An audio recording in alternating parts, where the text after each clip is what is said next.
Last time, the message was, आपे करता दे वड्याई, जिनको आप लिखत तुर पाई, नानक नाम मिले भाव भंजन गुर शब्दी सुख पावने-आ. Page 130, hymn number 34.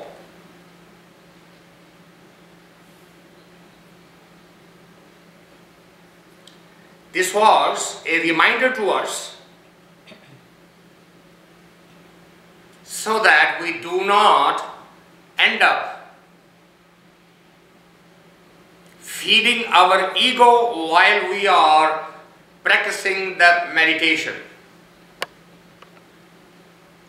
It's a very, very big risk, a danger sign, that when we do something good for the soul, the mind starts feeling extremely good about itself, start patting its own back. I am doing something good. How good I am. And the objective of the meditation was exactly the opposite. It was to make you a little bit humble, not arrogant, not egotistical, which is a common mistake committed by almost every single beginner. No exception to the rule. Because ego wants to feel fulfilled in every little thing. Every little thing. I brought you a glass of water. Say thank you. You are ungrateful. You didn't say thank you. Wow. You are behaving as if you have brought the wealth of the world in under my feet. You just gave me a glass of water. No, but if you don't say thank you, the ego is going to say, I am not recognized here. I am not appreciated here. This desire to be appreciated at every step of the way.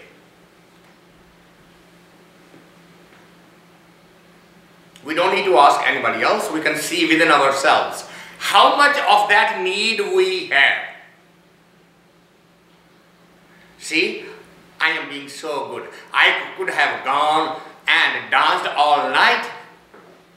It's a season is changing, it's 80 degrees outside, and look at me. I am sitting here listening to this guy jabbering. How good I am. I didn't go to the club. Instead, I came here. And ego wants to be acknowledged for this. If not from outside, at least from inside.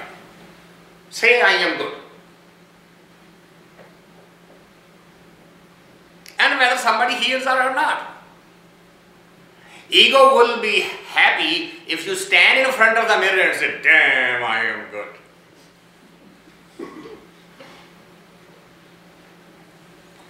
When I came to this country, I heard a very favorite, popular statement in New York City. Everybody used to say, you know, when you are good, it's very difficult to be humble.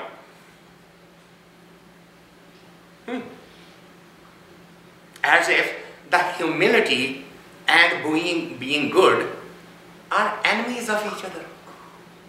As if they cannot sit together. Can you not be great and be humble at the same time? The modern man is not taught that lesson. And the spirituality says, more arrogant and egotistical you are, further away from the Creator you are. You make your choice. Do you want to be closer to Him or further away from Him?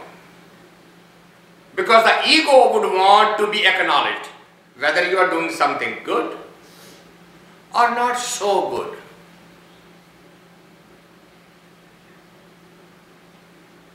You will hear people coming from Las Vegas losing $20,000, $50,000 and they say, oh, that's nothing. I have lost millions. You mean that's a matter to be proud of? But look at the ego. Oh, I only lost 20,000 this time. Last time when I went, I lost more than 50,000. This is no big deal. I am that great. It doesn't occur, I can boast if I had won something. No, even if I have lost something, I want to boast. The ego game is very, very hidden. We don't see it. And it was a reminder last time to us, ape karta de vadbhaagee. If you have been given some prominence, then it is not because you did something. It is because he willed it. He wanted you to be recognized positively. It is his will that is manifesting. It is not your doing. Always remember that. Ape karta de vadbhaagee. जिनको आप लिखत धुर पाई. And remember, this is a seed that you had planted sometime in the back, and now you are tasting its fruit. You might say, well, I don't remember. There is a couple that's being shown all over the internet now who has won mega lottery 1 week after the other. 2 lotteries in sequence of mega jackpot. Unheard of. If you calculate the probability of this happening, you will be surprised. But it happened to them. How do we explain it? There is no need to explain it. They did something in the past which is now presenting its fruit. You don't need to feel jealous or unlucky. No, wait a minute. That doesn't make sense to me.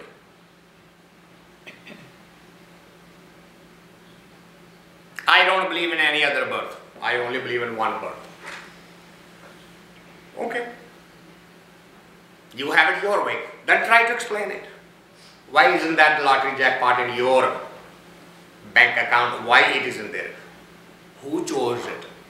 What are the bases? What are the foundations? You decide. If you can answer that satisfactorily, come talk to me.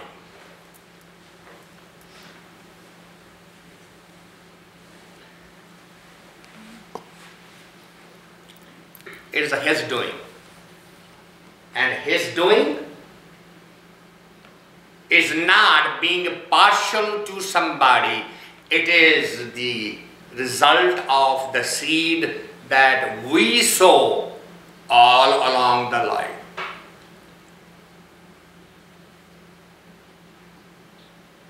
जिनको आप लिखत तुर पाए. It is from the beyond.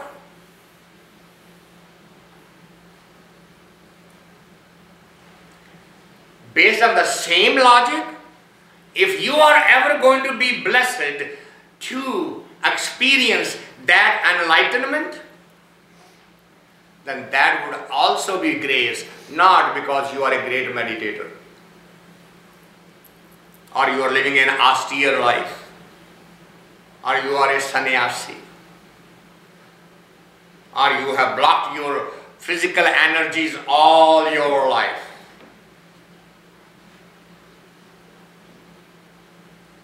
We have created so much sickness and confusion in our society for our own personal gains.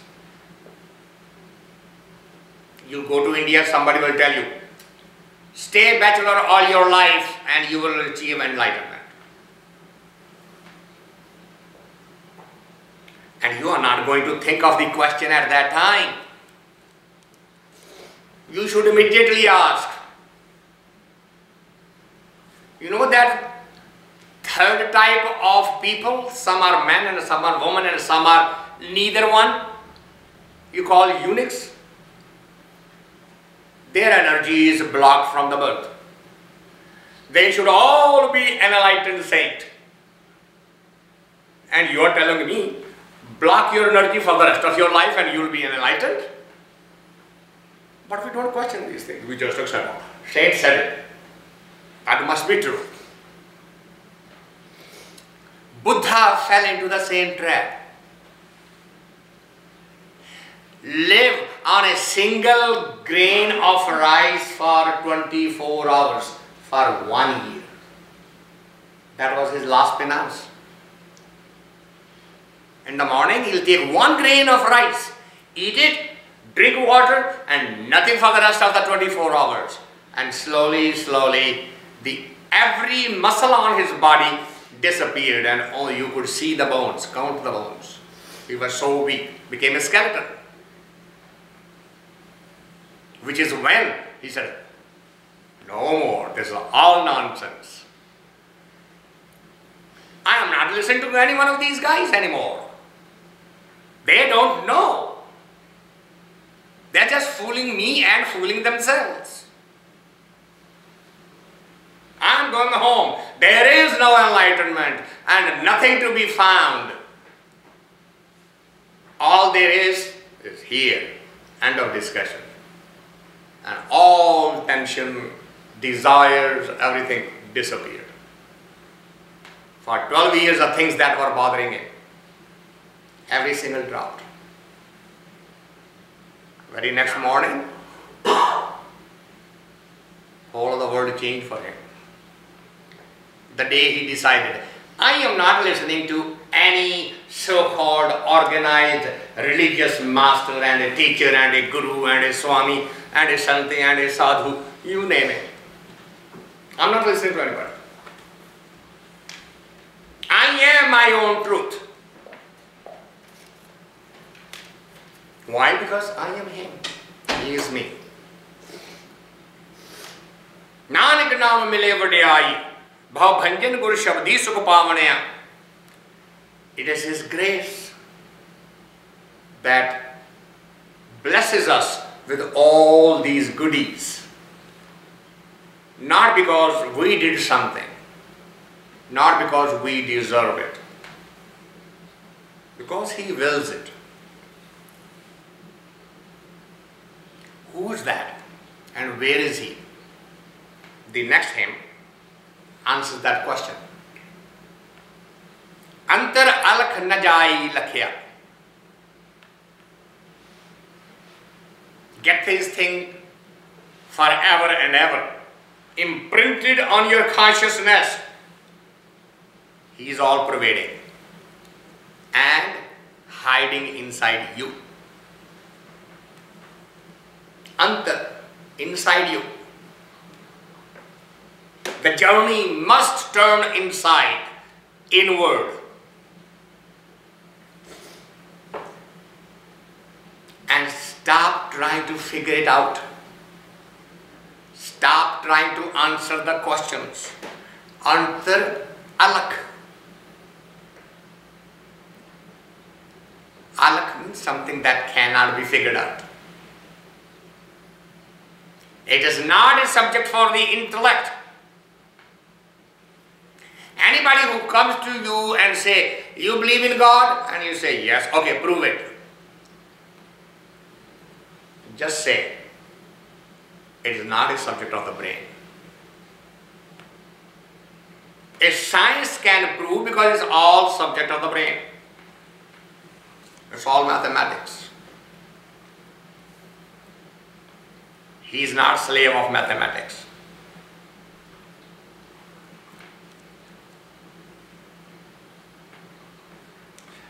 Somebody sent me actually a joke.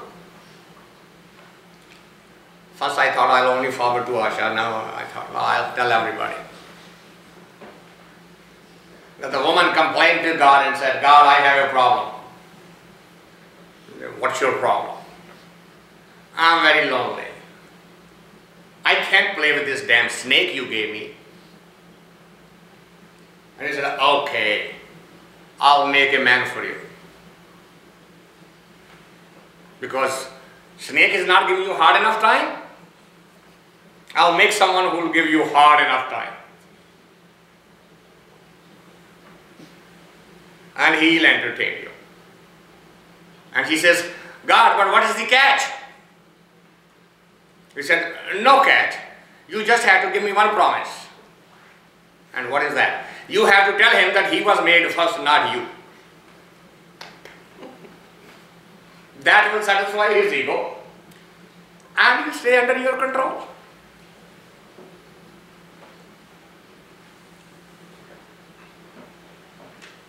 This is how you keep the man under control. The man, tell him, you are good, you are good. And that's all he wants to hear from you. Then you can twist him around your finger and throw as far as you want. You wouldn't complain. Now, where did this come from? Because I said, he. And before Asha could tell me that he is not the he is the she, I thought I'll acknowledge it. Because we really don't know.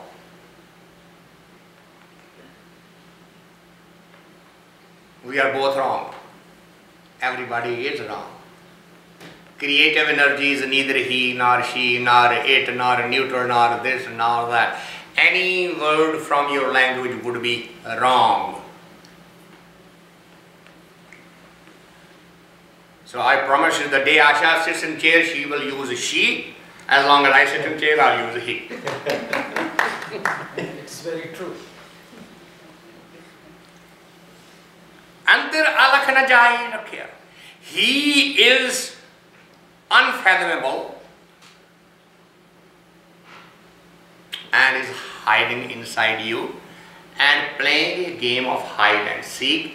He wants you to find him. Look for him.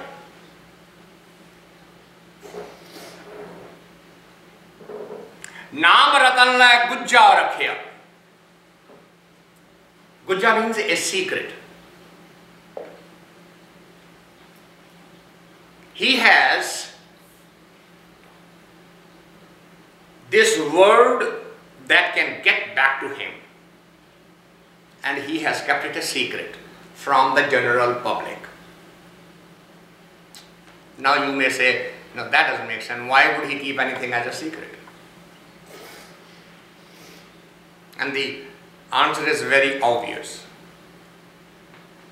These are secrets because they are not meant for everybody else. It's not for general consumption, because majority wants to live in the brain. He lives in the heart. Living in the heart is dangerous, scary. If you don't believe me, talk to a 14-year-old who just experienced her first crush and ask her to explain it to you. And see what she says. All she can say, I can't tell you. But I love him. You are too young to know what love is. Mom, you are not from this generation, so stop treating me like a kid. I know what I am doing. I love him. Why? Because she is in the heart and mother is sitting in the brain. They can't talk to each other. It's impossible. The communication will not take place. She will stay stuck in the heart, mother will stay stuck in the brain, and the two will not have a communication. Same thing is happening to our relationship with him. We are stuck in the brain, he resides in the heart, and we are all lost. We are arguing and arguing and arguing and writing books after books after books. The libraries are getting filled up.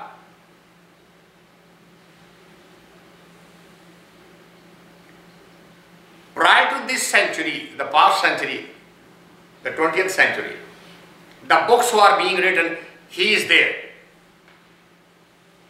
For the last 150 years, the books are, he is not there.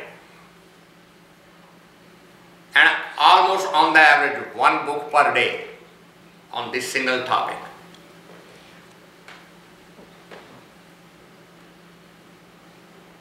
So when you sit back from the noise level and say, what's going on? They're all intelligent people. They all have brain. They can listen to each other's argument. And they can decide. They can put a judge in the middle and say, listen to my argument, and then decide whose argument is heavier. But they don't do that. What is the problem? I'm giving you the answer today. The problem is, unless you get to the core of your heart and learn to appreciate that beat, which is not even a regular, unless you can deal with that, you cannot deal with him. Forget how much grey matter you have, how many PhDs you have done, ain't going to help you. Why? Antar, alakh, jaa-ee, lakhi-aa. He is not the subject of brain. And he has kept his secrets really secret. And he divulges those secrets only to a true seeker. And you can say, well, I am a true seeker. Give it to me, give it to me. And say, no, hold it.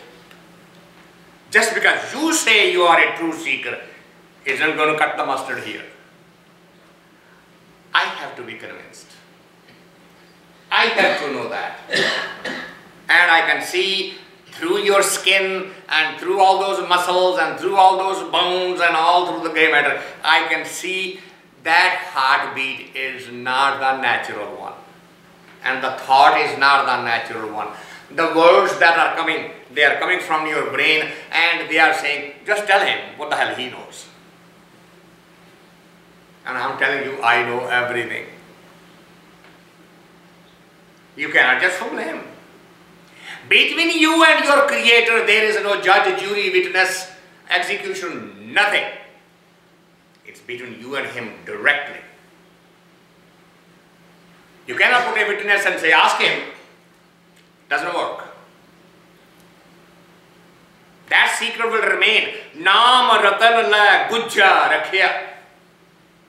That secret will remain. How does it open? Agam, agochar, sabh, oochaa, gurke, sabad, lakhaavani-aa. The one who is unapproachable directly, you need the help of a master who has been there, done that. Seek out that master. Gurke Shabad. Gur, the master. What I'm going to get from the master? It's nothing more than few words. Gurke Shabad, the word. So Guru is not a physical body.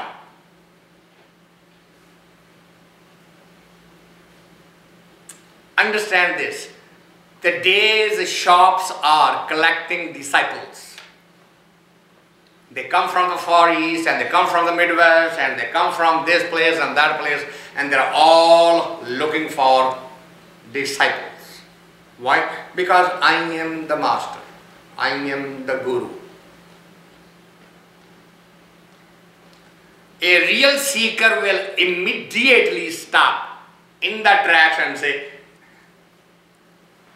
you are the master. Yes. Prove it. Because the word you just said, I am the master, to me is a direct proof that you are actually masquerading as a master. Because true master never declares. They just act. They behave. They are spontaneous. And through their spontaneity, you say, there is something here. I better find out what is that something here. Funny thing is, if you go and say, is there something special here going on, or is it my mistake? What do you think is going to be their response? Oh, no, you are mistaken. There's nothing here. You are reading just too much. Just go play. Because this is not for you. The one who's masquerading, he will try to convince you. So, come on, sit down. Let me tell you what my qualifications are. And they start reading their resume, which is only in their imagination. Because you have no resources or tools to go and verify every claim they make. So what are you going to need? Agam, agochar, sabh, oochaa, gurkha, sabad, lakhiaa. You are going to need a true master.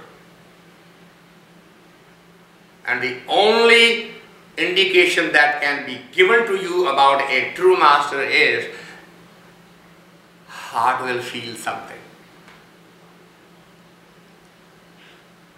Their presence will do something to you.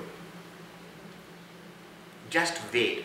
Don't make it an intellectual exercise. Don't start taking the interview. Just experience. Let that energy vibrate. And that something will tell you. And if you find that one, and you want to be closer to that one, what is the requirement? Hamari jee-o kalme naam sunaavni-aa. The only way you are going to be able to win that master to your side, so that he or she can take you as a disciple, is your total surrender. Surrendering the ego.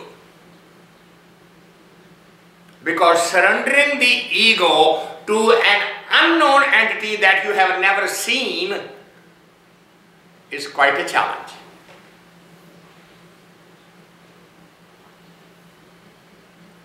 But surrendering to something that you can see, there may be something here, and I need to get that. And if I need to get that,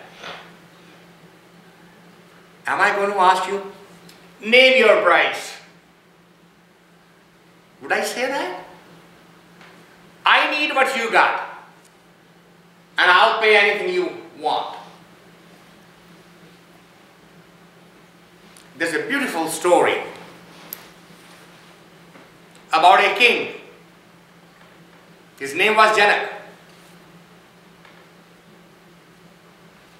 He set a condition that I want to accept a guru, the one who will give me the secret to enlightenment in the time frame that I put my foot on the horse. You know what is that? Rakhiaa. You ride on the horse, you put your foot on, go on up on that. There is a shoe name. Stirrup. Stirrup. I want the time when I put the foot in the stick and take a jump to sit on the horse. In that time frame, before I sit on the horse, I need the entire secret. You got so much time. And the entire kingdoms, the saints and sadhus and brahmins, every single one tried and every single one failed. And there was one saint in his kingdom, his name was Ashtabal. Asht means 8, Bal means wrinkles. His body was so deformed that when he walked, he used to make 8 wrinkles in his body, so his nickname became Ashtabal. And and somebody suggested to him, you need to talk to vegetable. They brought him there. King asked him. Now when he came, all others who were gathered around him, they started laughing.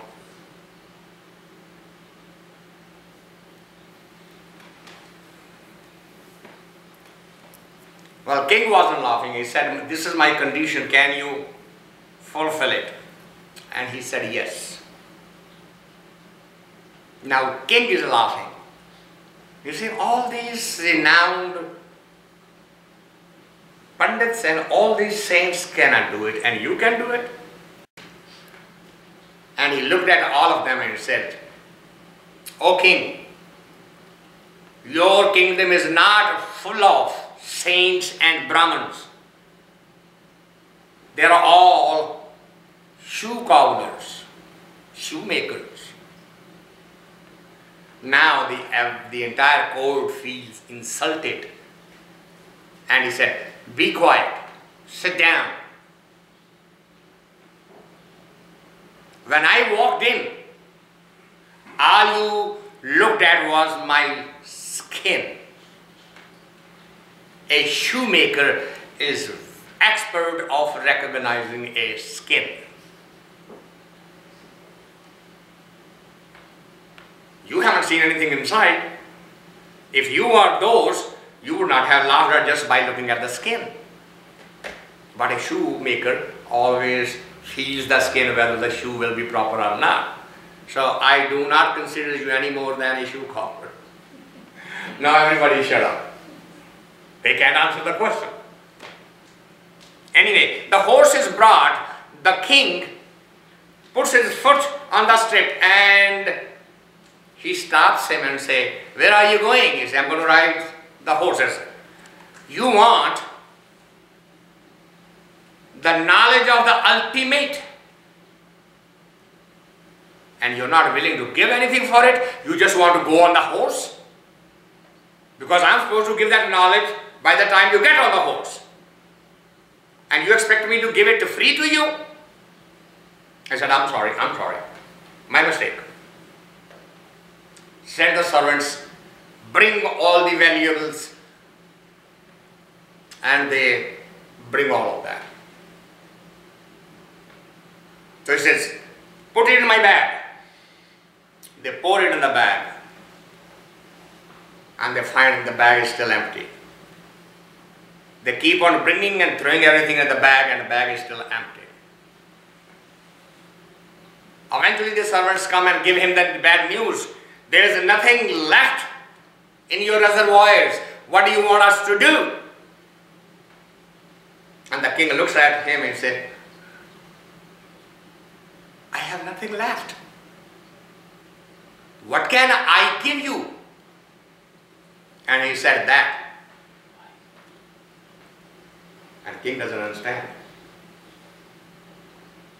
Because listen to the statement. What can I give you? And he says that. Meaning that I. You are saying, what can I give you? And I'm saying, I need just that. That I. Because that is the one that belongs to you. Everything belonged to your father and forefather and that forefather. What you gave me belongs to your ancestors. What belongs to you is your I. Give it to me.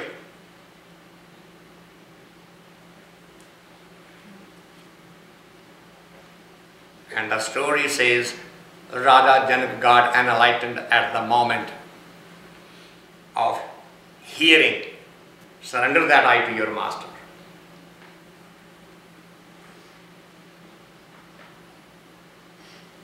Because if you can't even surrender to the master who is standing right in front of you, someone who has never seen, how are you going to surrender to him?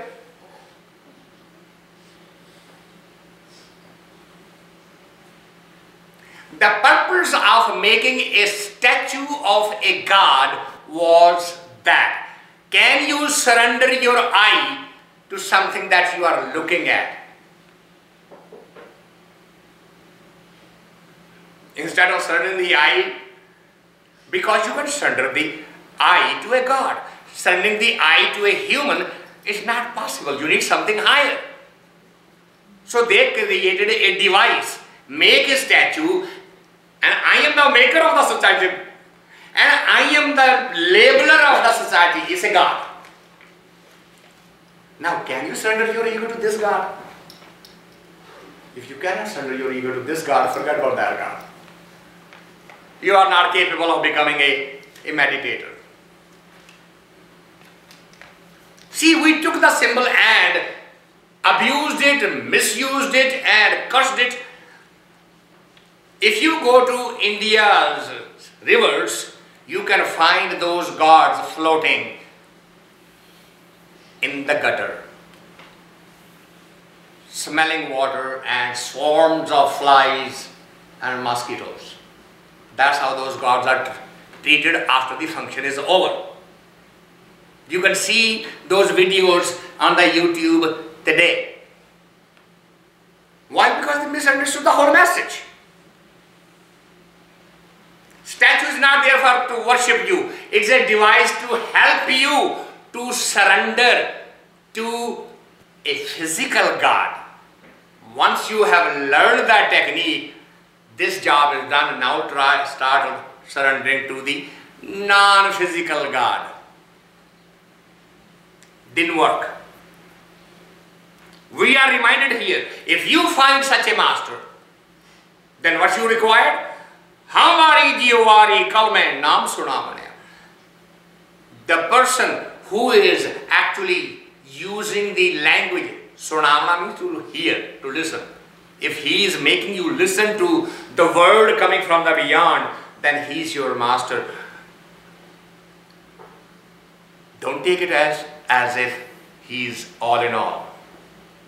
He's just a device. And what is that device doing? Sant pi-aaray sachai Dhaaray vadbhaagee darsan paavni-aa. He is giving you the message. This word has nothing to do with me, my worship, my needs. It's only for his darsan. It's only for personifying him from within you. Don't go about now, this is what he told me, she told me. Forget all of that. He or she is not important. Just remember the message. Forget the messenger.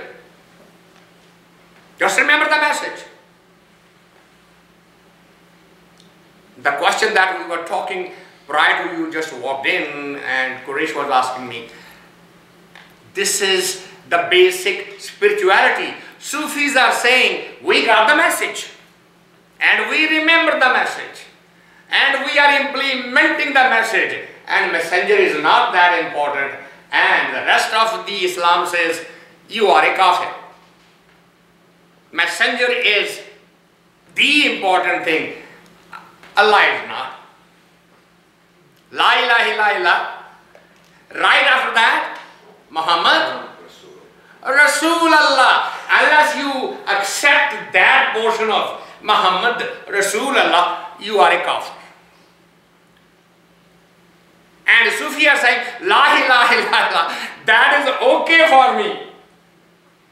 There is God, only one God, but God, and that's it. Sufi would not go to the next step. Muhammad Rasulullah.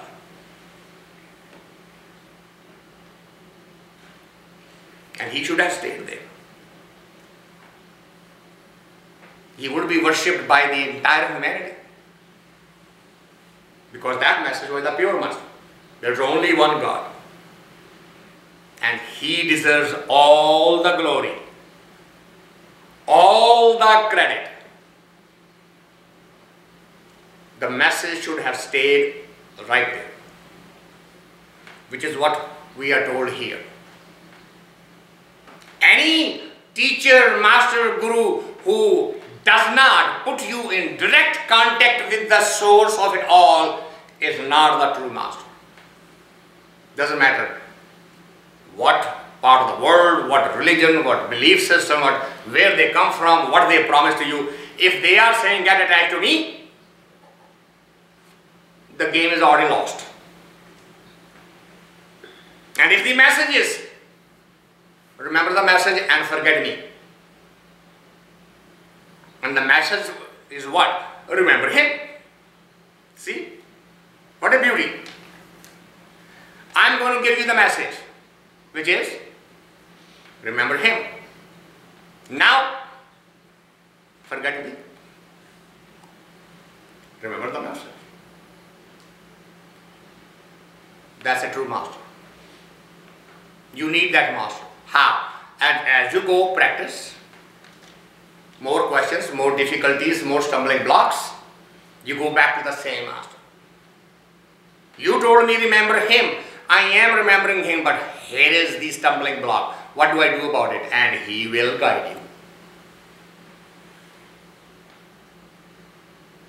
साधिक सिद्ध जिसे कहो फिरते ब्रह्म इंद्र ध्यान हृदय coat Tissa पूजे ताको गुरमिल हृदय गावने-aa.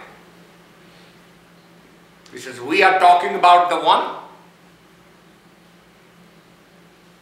who is being looked, searched for by every level of consciousness. Siddh sadhak, a level of consciousness. Brahmendra, a level of consciousness. Kota Tatisa. Hindu mythology declaring there are 330 million gods and goddesses. Yeah, 30 crore. 1 crore is 10 million. I don't know how they counted it. But that's the number used. But that's totally irrelevant. Number is totally irrelevant. We will talk about it today. Because there was a question in the email in the last week. Are there gods and goddesses in this universe? We'll talk about it. But here, the reference is, if there are such 330 million gods and goddesses, they are also in search of you. Why? They're already God and goddesses. But that's not a very satisfying position to be in. It's incomplete. They all want to experience that. Sat Chit Anand. That observer without the object and the observer. They want to experience that consciousness. Right now they are a drop. They want to taste the ocean. So they are also seeking and searching for the same state. Brahma Indra Dhyan Hirde Kot Tatisa Khoje Tako Gurmil Hirde Gaavani-aa. See, again, Hirda means the heart. Because now they have understood this is the subject of the heart. Now they are ready for that lesson, that practice. आठ पैर तुद जापे पवना धरती सेवक पा-ik धरना खानी बाणी सर्व निवासी सबना के मन भावने. The entire creation. आठ पैर तुद जापे पवना. Pavana literally means the air, the life energy. It says no matter, all energies that are around you, that you created, they are in your memory, in your service. And we listen to the scientists and they say, out of the Big Bang came 4 types of forces.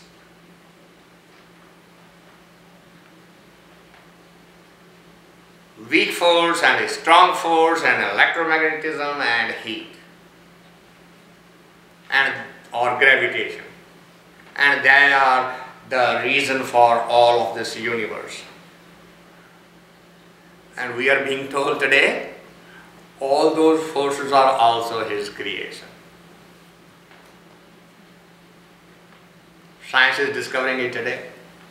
A mystic can go into the samadhi trance state and know all these answers without having to go into the laboratory. The only difference is mystic will see it, experience it and accept it. And science, even if you show them, they say, I want to go take to the lab and repeat it. Can I recreate this again and again and again? No. If I cannot recreate it, I don't buy it. It is just a random thought. A mystic never says that. Even if he experiences it once, it's enough. Now I know it's there.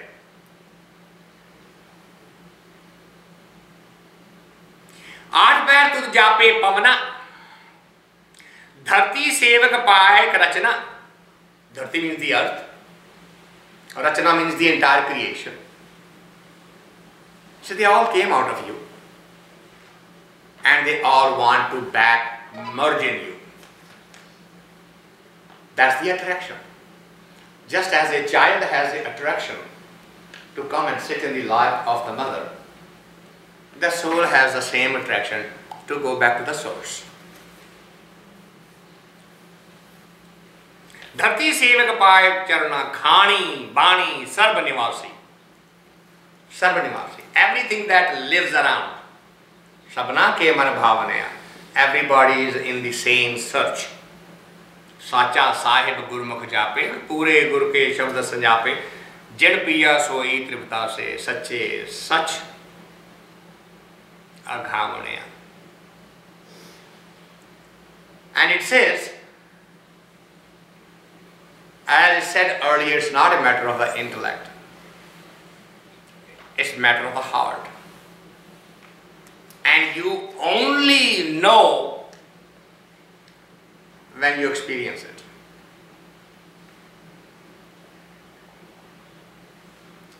There was a very recent contemporary comedy movie called Love Guru, that this young man has established himself in the college environment as an advisor on the love, and he himself has never experienced love.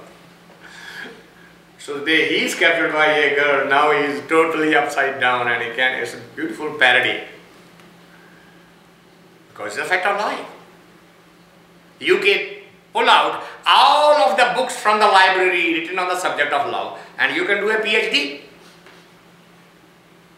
You can become a professor and start teaching the people about love. And then suddenly you find yourself crying all day and your students asking, what happened to you? I don't know. But professor, you warned us that this thing can happen, so you did not know? Not really. But now I know. She isn't here. Nobody is helping me. That's what happens. The experience. It says only those who know what happens when has happened to them in reality. Otherwise, these are just words. These are empty statements. They mean nothing unless you taste him just once. That peace and quiet inside you just once. That experience when the time just disappeared and you look at the water, oops, I missed my meeting. Where did the time go? Even in our own life, we have this sudden feeling. We watch a little kid running around who is in an eternal ecstasy, from flower to the toy, from a toy to the this, from this to this, and the child is just running around and having a ball, and you think of yourself, oh my God, I was once like that. How long ago was that? It only appears yesterday. What happened? Where did the time go? Where did the life lie?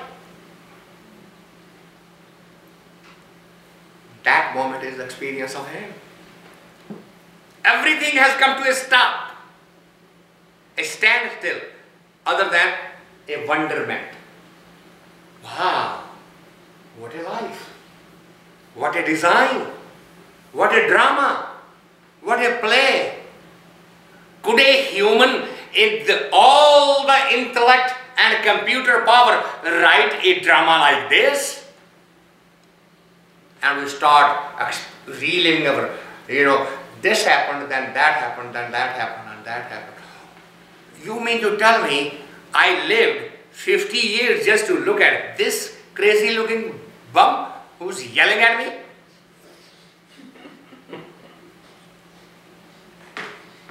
Look, how many events brought me here? I could not have created these type of relationships that you will sit in Dr. Dhani's house at 8 o'clock on a Friday and you will be listening to somebody jabbering. Look at those events. Oh, he was my doctor, and once he told me, and then first he met, and then he told me, and I didn't believe it at all. And then suddenly I thought, what I'm doing here today is completely boring. Let's go meet Dr. How did all these events happen? Who created all this relationships? One event after the other, the other, the other, the other.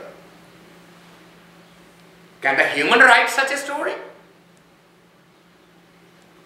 And you look at it, no, no, no.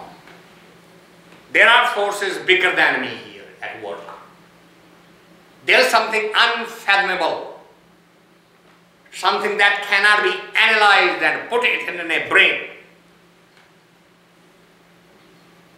That's why I share this story of Aristotle and Plato. Greek has produced two mystics, Pythagoras and Aristotle. Plato was a scientist. He was not a mystic. Plato went to see Aristotle and he saw him sitting on the beach playing with his dog. And Aristotle is quiet and Plato is now questioning him. What are you doing sitting here wasting your life? That's all you have done, all your life. Just goofing off. Look at me. I have written this science, that science, this treaty, that treaty, so many books, on and on and on. And Aristotle is listening to him very quietly. He pulls out a spoon from his pouch and goes to the ocean, fills up the spoon with the ocean water, comes where he was sitting and pours the spoon in water in the hole, and then make the hole a little bigger, go back to the ocean, bring more water and put it in the hole and make the hole a little bigger. 3-4 times he is doing that, and Plato got annoyed. He said, what are you doing? He said, nothing much. You said I should do something useful. I'm going to take that ocean and fill up this. I'm going to bring that ocean into this hole. And the Plato said, are you making fun of me? He said, no, I'm not. I'm serious. I want to take this ocean and stick it in this hole. He said, that's impossible. Ocean is that big, hole is that small. And he said, tell me what you've been doing all your life. Your brain is this small, the cosmos is that big. Haven't you been trying to fit this whole cosmos in your tiny brain? And you don't even have that tool. I have a tool, I have a spoon.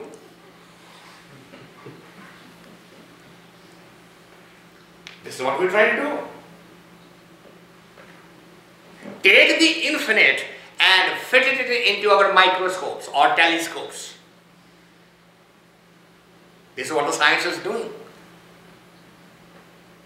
The past century would go in the history of humanity as a gallant attempt by a puny little atom to take the entire cosmos and fit it into few pages of the books. You know, they are looking for a theory of everything. Read in the scientific journals. What's the burning question on science? They want to unify all the theories of creation into a single. And they've been trying to do that for the past century. Einstein died trying to do this. And they are still attempting. And a mystic is saying, stop this nonsense. Use this time more advantageously rather than trying to understand the flower. Become the flower. You will know it. Don't look at it from outside. Get inside the flower. See the flower from inside. Become the flower. Don't try to understand God. Become God. You are God. You are a part of that. He may be the sun and you may be just one ray of the sun, but you have all the qualities of that sun. You can take, as a kid we used to do this. We will get a glass prism and put it in front of the sun, put a little paper and focus the ray and try to start the fire on the paper. So what has happened? A few rays got together and got so concentrated that it burned the paper. You are the same ray as that sun. You are the same consciousness as that super consciousness. Just recognize this fact and stop running around. So, we will take a pause here and we'll open for general discussion.